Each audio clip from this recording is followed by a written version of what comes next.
नमस्कार मित्रों। जय श्री बालाजी, जय श्री राम। स्वागत है आप सभी का हमारे YouTube चैनल हिंदी एस्ट्रोलॉजी में। तो वृश्चिक राशि वालों, हो जाओ सावधान। आपका फोटो बनाकर बंद कमरे में तांत्रिक क्रिया कर रहा है इस नाम का व्यक्ति, जिसका नाम जानना आपके लिए बहुत जरूरी है, क्योंकि यह कोई और नहीं बल्कि आपका खून का रिश्ता है, आपका बहुत करीब इंसान है। जब आप उसका नाम सुनेंगे तो आपके पैरों के लिए जमीन खिसक जाएगी। आपको इस बात पर विश्वास नहीं होगा कि आपके साथ कोई ऐसा भी कर सकता है, लेकिन अक्सर सच कल्पनाओं से परे होता है और धोखे की खासियत होती है। देने वाला कोई अपना ही होता है और आपको भी किसी अपने से अब धोखा मिलने वाला है। इसलिए अब आपको खुद का पलड़ा भारी करना होगा। आज की वीडियो अंत तक देखकर सावधानी और उपाय को सच्चे मन से करना होगा, फिर कोई दुश्मन आपका बाल भी बांका नहीं कर पाएगा और आपकी जिंदगी में आगे कोई समस्या उत्पन्न नहीं कर पाएगा। लेकिन उसका नाम जानने के लिए, उसका षड्यंत्र जानने के लिए आपको वीडियो अंत तक देखनी होगी।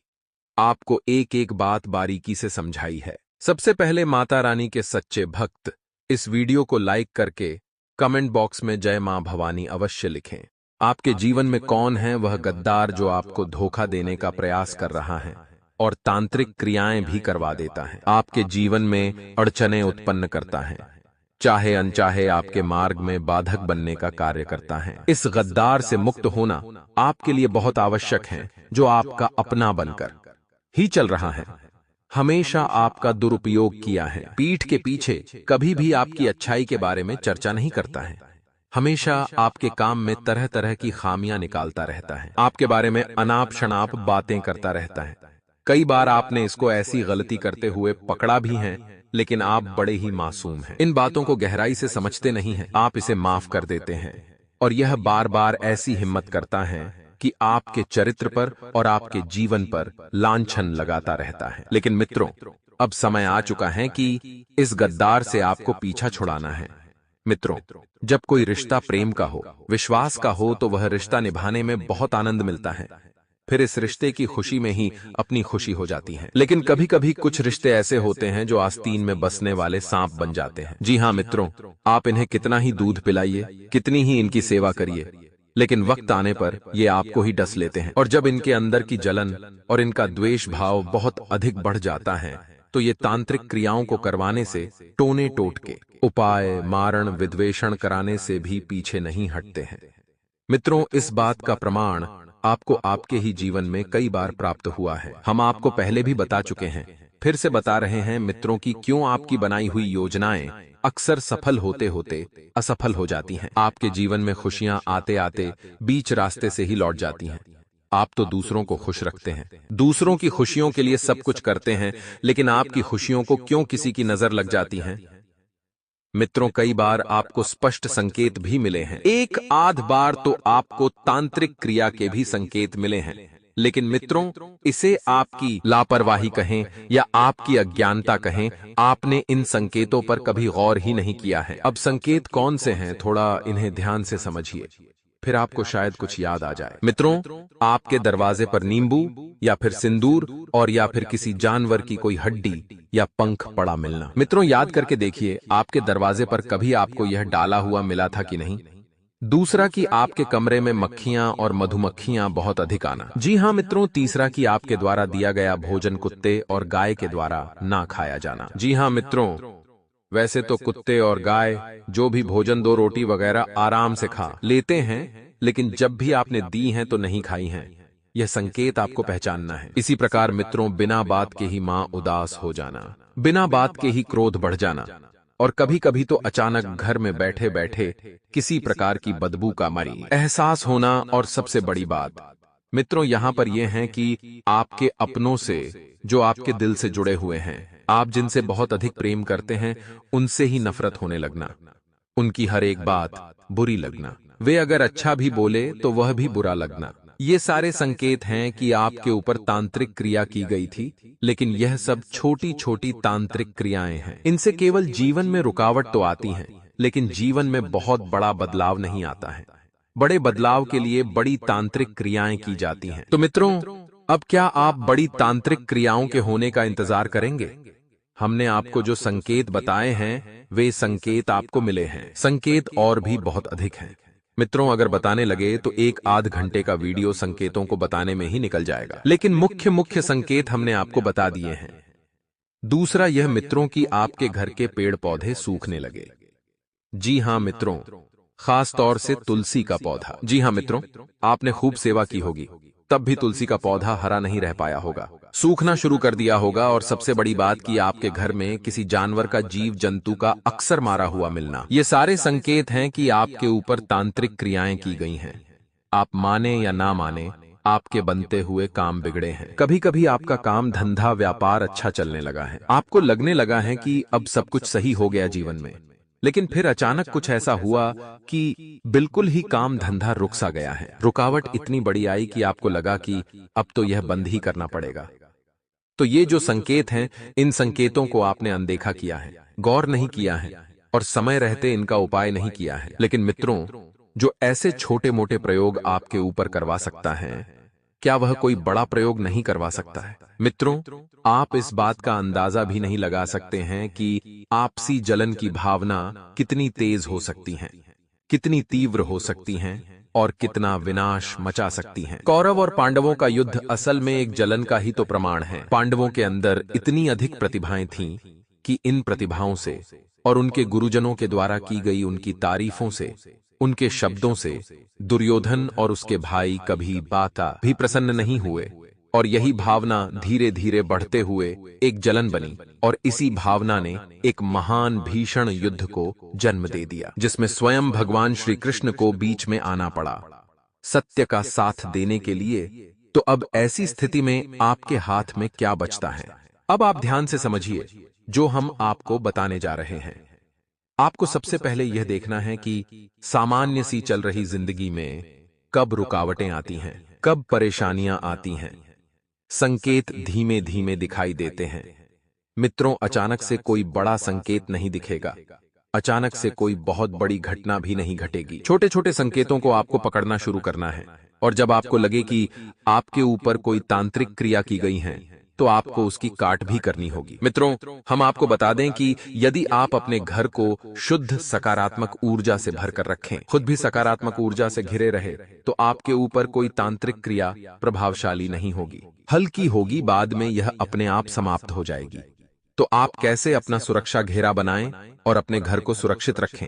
तो मित्रों, ऐसे में आपको हम बता दें कि आपकी जिंदगी का रक्षा कवच केवल और केवल माता बगलामुखी तैयार कर सकती हैं। जी हां मित्रों, आप जैसे भोले भाले और सच्चे लोगों की रक्षा का जिम्मा माता बगलामुखी के पास होता है। तो आपको क्या करना है कि माता बगलामुखी का चालीसा याद कर लेना है, और नित्य रात के समय, जी हां मित्रों, 09:00 बजे के और 11:00 बजे के बीच में इस चालीसा का पाठ करना है। मित्रों, याद रखना कि शक्ति के किसी भी स्वरूप की पूजा रात्रि में ही की जाती है, दिन में नहीं की जाती, इसीलिए नवरात्रि होती हैं। 9 दिन नहीं होते हैं, तो आपको रात्रि के समय इस चालीसा का पाठ करना है।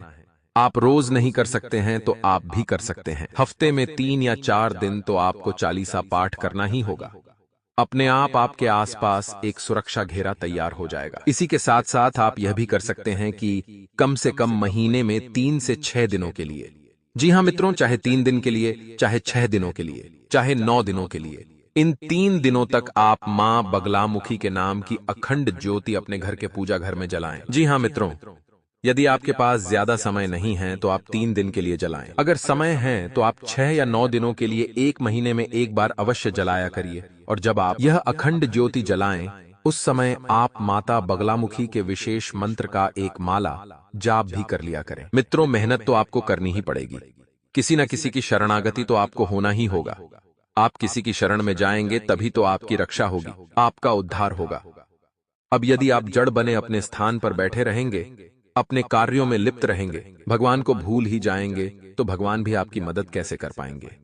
आपने सुनी है ना कहानी सुदामा की और भगवान श्री कृष्ण की। भगवान वैसे तो सुदामा से जुड़े हुए थे ही, सुदामा को हर पल देख रहे थे, उनको कष्ट सहते हुए भी देख रहे थे और खुद भी दुखी रहते थे। लेकिन भगवान ने सुदामा के एक कदम आगे बढ़ाने का इंतजार किया, और जब सुदामा भगवान के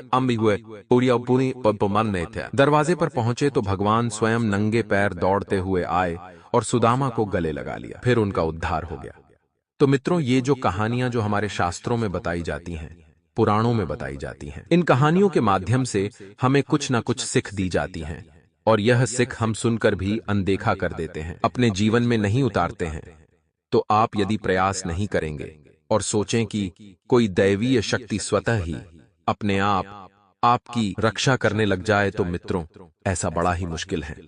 यह तो फिर आपके पिछले जन्मों के पुण्य प्रताप से हो सकता है। इस जन्म के आपके कर्म अगर ऐसे नहीं हैं, तो फिर भगवान आपकी रक्षा शायद ना ही कर पाएं। अब आज के उदाहरण में भी यदि आप समझे, तो अगर आपको बल्ब जलाना है तो स्विच से लेकर बल्ब तक आपको तार तो लगाना ही होगा, और जहां से करंट आ रहा है, बिजली आ रही है, वहां से भी आपको तार जोड़ना पड़ेगा। जब तक आप तार नहीं जोड़ेंगे, बल्ब नहीं जलेगा। वैसे ही मित्रों, जब तक आप भगवान से अपने तार नहीं जोड़ेंगे, आपके जीवन में भी प्रकाश नहीं फैलेगा। अब आप चाहे इन बातों को कोरी कल्पना कह दें, ढकोसला कह दें, या फिर सिर्फ फालतू की बातें कहकर छोड़कर चले जाएं, आज नहीं तो कल आपको भगवान की शरण में जाना ही पड़ेगा। तो सबसे बेहतर हमने आपको बता दिया, यह एक उपाय आपको करना है। माता बगलामुखी की शरण में जाइए। माता बगलामुखी विशेष तौर पर इन्हीं प्रकार की क्रियाओं में, जैसे कि कोई किसी को परेशान कर रहा है या फिर जीवन में परिस्थितियों ने किसी को बहुत परेशान कर रखा है, ऐसे लोगों पर ही विशेष तौर से कृपा करने के लिए जानी जाती हैं। तो माता बगलामुखी की शरण में आप जाइए। माता बगलामुखी का मंत्र हम अपने पिछले कई वीडियो में आपको बता चुके हैं, और इस वीडियो में भी हम आपको यह मंत्र बता रहे हैं। आप मोबाइल की स्क्रीन पर देखें, आपको मंत्र स्पष्ट तौर पर दिखाई देगा। इसे नोट कर लें और याद कर लें। महीने में कम से कम 3 बार का निपात, 6 बार या 9 बार तो इस मंत्र की एक माला जाप आप अवश्य किया करें, और अखंड ज्योति माता बगलामुखी के नाम की जलाएं। फिर आप देखें, दुनिया की कोई भी ताकत, बुरी से बुरी शक्ति, नकारात्मक शक्ति आपका बाल भी बांका नहीं कर पाएगी। जी हाँ मित्रों, हम आपको एक कहानी सुनाते हैं। एक हमारे जानने वाले मित्र हैं, उनके जीवन में बड़े भयंकर कष्ट थे। हर काम धंधे व्यापार में उन्हें नुकसान ही नुकसान होता चला जा रहा था। जीवन में केवल और केवल अंधकार ही था। मित्रों, सभी रिश्ते नातों ने उनसे मुंह मोड़ लिया था। कोई उनको अपना दिखाई ही नहीं देता था। बुरे वक्त में मित्रों यही होता है, कोई किसी का साथ नहीं देता है। सबके पास अपने अपने बहाने होते हैं पीछा छुड़ाने के, तो उनके साथ भी ऐसा ही कुछ हो रहा था। फिर उन्हें किसी ने सलाह दी कि आप बगलामुखी माता के मंदिर जाइए, दतिया शक्तिपीठ। तो उन्होंने वह सलाह मानी, क्योंकि मरता क्या न करता। बेचारे ने सोचा कि चलो माता की शरण में जाने से ही शायद उद्धार हो जाए। तो ऐसे में उन्होंने माता के मंदिर जाना प्रारंभ किया। फिर उन्होंने माता की इस मंत्र की, जो हमने आपको बताया है, इस मंत्र की एक माला जप करने का नियत संकल्प ले लिया। रोज नियम से तो मित्रों केवल 1 साल के अंदर अंदर, आप यकीन करें या ना करें मित्रों, लेकिन बात एकदम सत्य है कि 1 साल के अंदर अंदर उनके जीवन में जमीन और आसमान का अंतर आ गया। जहां पहले उनके जीवन में अंधकार ही अंधकार था, आज उनके जीवन में प्रकाश ही प्रकाश है। उन्होंने एक छोटी सी दुकान प्रारंभ की थी। जी हाँ मित्रों, बड़े घाटे के बाद, बड़ी मुसीबतों से एक छोटी सी दुकान प्रारंभ की थी, और आज उनकी दुकान इतनी अच्छी चलती है कि जिसकी कोई सीमा ही नहीं है। कहां से ग्राहक आते हैं, कहां से पैसा आता है, कुछ नहीं पता चलता। सारा कर्जा चुक गया है, जीवन में सुख समृद्धि है, और माता बगलामुखी के भी परम भक्त में आज शामिल हो चुके हैं। अब उनके जीवन में कभी कभी ऐसा होता है कि उनके कमरे में जहां वो सोते हैं, अचानक से कई मक्खियां आती हैं और अपने आप ही मर जाती हैं। कभी कभी मधुमक्खियां आ जाती हैं और अपने आप ही मर जाती हैं। तो एक बार उन्होंने हमसे ये पूछा कि ऐसा क्यों हो रहा है। तो हमने उनको बताया कि जब कोई काली बानी सोई तांत्रिक क्रिया किसी के ऊपर करवाता है, तो सांकेतिक तौर पर ऐसे जीव जंतु उस गद्दार के पास आते हैं। ऐसे जीव जंतु नकारात्मक शक्ति के सूचक होते हैं। लेकिन आपके पास माता बगलामुखी का रक्षा कवच है, तो जैसे ही वे आपके पास आते हैं, उनकी मृत्यु हो जाती है। वे आपकी तीव्र ऊर्जा को, या यूं कहें कि माता बगलामुखी की तीव्र ऊर्जा को सह नहीं पाते और तुरंत उनकी मृत्यु हो जाती है। मित्रों, यकीन मानिए कि पूरे घर में एक भी मक्खी नहीं दिखती थी, और उनके कमरे में 50-50 मक्खियां फर्श पर यूं ही पड़ी हुई मिलती थीं, मरी मिलती थी। इस बात से उनका ध्यान खींचा और उन्होंने एक बार हमसे चर्चा की। तब उन्हें हमने यह बात समझाई। तो हम आपको भी यही बता रहे हैं कि शरणागति होइए, माता की शरण जाइए, उद्धार हो जाएगा। जी हाँ मित्रों, अब हम आते हैं अपने वीडियो के उसी टॉपिक पर कि यह गद्दार कौन है। मित्रों, आप याद करिए कि एक ऐसा गद्दार आपके आसपास है जो केवल और केवल अपनी दुख भरी कहानी सुनाता है, आपको हमेशा भावुक करता है, मगरमच्छ के आंसू बहाता है और अपना काम निकलवा लेता है। और जब एक बार आपसे वह अपना काम निकलवा लेता है तो फिर वह मुड़कर आपकी ओर नहीं देखता है। जी हाँ मित्रों, यह आपके साथ रहते हुए भी आपका हमदर्द नहीं है, आपका साथी नहीं है। हालांकि यह ऐसा दिखावा अवश्य करता है, लेकिन आपका दिल जानता है कि यह गद्दार झूठ बोल रहा है। आपने कई बार इसके झूठ को पकड़ा भी है। आपके मन में कई बार ऐसा आया है कि इसे आप अपने पास से भगा दें, अब आप इससे कोई रिश्ता ना रखें, लेकिन आपने कहीं ना कहीं थोड़ी सी कमजोरी दिखाई है और आप रुक गए हैं। शायद आपका दया भाव है कि आपको लगता है कि यदि आपने इसे छोड़ दिया तो इसका क्या होगा। लेकिन मित्रों, ऐसे लोग परजीवी की तरह होते हैं, झोंक की तरह होते हैं। ये दूसरों का खून चूसते हैं और तब तक चूसते हैं जब तक कि वह मर नहीं जाता है। तो ऐसे लोगों से आपको दूर रहना है। मित्रों, हम आपको इस गद्दार के बारे में सब कुछ बताएंगे, इसकी राशि बताएंगे। हमने आपको इसकी पहचान संकेत बता दिए हैं। यह गद्दार पल पल पर झूठ बोलता है,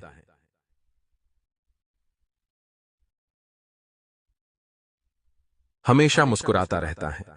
यह गद्दार पल पल पर झूठ बोलता है, हमेशा मुस्कुराता रहता है, नकली भावनाएं प्रदर्शित करता है। अब आप इतने बुद्धिमान तो हैं कि आप नकली भावनाओं को आसानी से पकड़ लेते हैं। दूसरा सबसे बड़ी पहचान की पीठ के पीछे यह गद्दार आपकी बुराइयां करता है, हमेशा आपकी बात काटने की कोशिश करता है। सामने से तो यह आपका बहुत अच्छा और सगा बनने की कोशिश करता है, लेकिन आपकी पीठ के पीछे आपकी हर जगह से जड़ें काटने की कोशिश करता है। जी हाँ मित्रों, तो अब हम आपको बताते हैं इस गद्दार का नाम। मित्रों, इस गद्दार का नाम जशोकुपहा शब्द से शुरू होता है। जी हाँ मित्रों, इस गद्दार का नाम पेंसाको अक्षर से शुरू होता है। आपको सतर्क रहना है। इस गद्दार के नाम को आपने पता लगा लिया है। अब आप पहचानिए कि यह कौन है। मित्रों, पूरा नाम स्पष्ट तौर पर नहीं बताया जा सकता है, यह विधि के विधान के खिलाफ है। जी हाँ मित्रों, लेकिन इसी के साथ साथ हम यह भी कहना चाहेंगे कि जितने भी आपकी राशि के जातक हैं, सबका एक ही दुश्मन नहीं होगा। यह तो आप भी समझते हैं, हम भी समझते हैं। हो सकता है कि आपके कर्मों के आधार पर, आपके पिछले जन्मों के संस्कारों के आधार पर आपका शत्रु कोई और हो। नाम बदल सकता है, राशि बदल सकती हैं, लेकिन गुण और लक्षण नहीं बदलेंगे। आपके ग्रह, नक्षत्र, तारे तो यही कह रहे हैं कि यह इस नाम का गद्दार और इस राशि का गद्दार आपका शत्रु है। अब हो सकता है कि आपके जीवन में इसका कोई दूसरा रूप हो, लेकिन इसके लक्षण, संकेत वही होंगे। जी हां मित्रों, इसे पहचानिए और इससे पीछा छुड़ाया। मित्रों, रिश्ते नाते जब बोझ बनने लगे तो उन्हें ज्यादा लंबे समय तक नहीं धोना चाहिए, खास तौर से ऐसे समय पर जब वे आपके ही साथ रहकर आपको मिटाने की कोशिश करने लगे। तब तो उनसे पीछा छुड़ा लेने में ही भलाई है।